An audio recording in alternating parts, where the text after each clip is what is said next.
and I'm very happy to be here.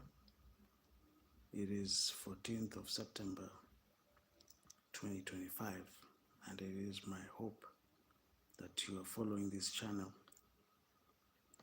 We are still discussing the story of David and Saul because their two lives intertwined. David was somebody who Saul knew very well, and Saul knew David. So tonight we are still reading. Saul tries to kill David. That is 1 Samuel chapter 19. As I said, we just have 1 month to clear the scripture. So Saul told his son Jonathan and all the attendees to kill David. But Jonathan had taken a great liking to David and warned him, "My father Saul is looking for a chance to kill you. Be on your guard tomorrow morning. Go into hiding and stay there. I will go out and stand with my father in the field where you are. I'll speak to him about you and will tell you what I find out." So Jonathan spoke well of David to Saul his father and said to him, "Let not the king do wrong to his servant David. He has not wronged you, and what he has done has benefited you greatly. He took his life in his hands when he killed the Philistine. The Lord won a great victory for all Israel, and you saw it and you were glad. Why then would you do wrong to an innocent man like David by killing him for no reason?"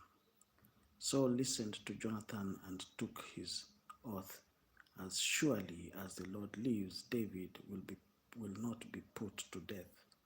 You see, here Saul was a lying, was one, was a big fat lie, you know.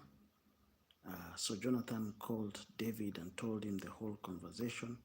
He brought him to Saul, and David was with Saul as before. Once more war broke out, and David went out and fought the Philistines. He struck them with such force that they fled before him. But an evil spirit from the Lord came to Saul as he was sitting in his house with his spear in his hand. While David was playing the lyre, Saul tried to pin him to the wall with his spear, but David eluded him as Saul drove the spear into the wall. That night, David made good his escape. So we see this is the second time Saul tried to kill David by throwing his spear at David. Saul sent men to David's house to watch it and to kill him in the morning. But Michal, David's wife, warned him, "If you don't run for your life tonight, tomorrow you'll be killed." So Michal let David down through a window, and he fled and escaped. Then Michal took an idol and laid it on the bed, covering it with a garment and putting some goat's hair at the head. When Saul sent the men to capture David, Michal said, "He's ill." Then Saul sent the men back to see David and told them, "Bring him up to me in his bed so that I may kill him." But when the men entered, there was an idol in the bed, and at the head there was some goat's hair. And Saul said to Michal, "Why did you deceive me like this and sent my enemy away so that he escaped?" Michal told him, "He said to me, 'Let me get away. Why should I kill you?'" When David had fled and made his escape, he went to Samuel at Ramah and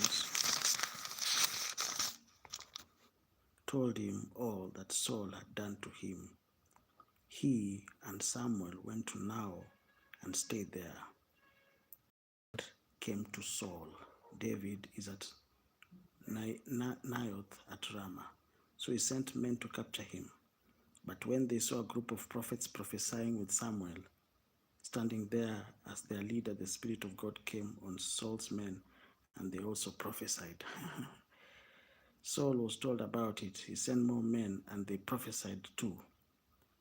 Saul sent men that time and they also prophesied. Wow. Finally, he himself left to Ramah and went to a great cistern at Seku, and he asked, "Where are Samuel and David?"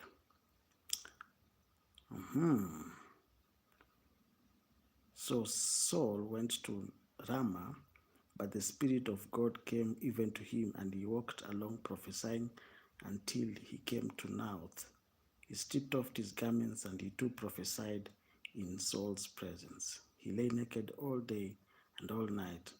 This is why people say, is Saul also amongst the prophets? It's a very, very interesting story.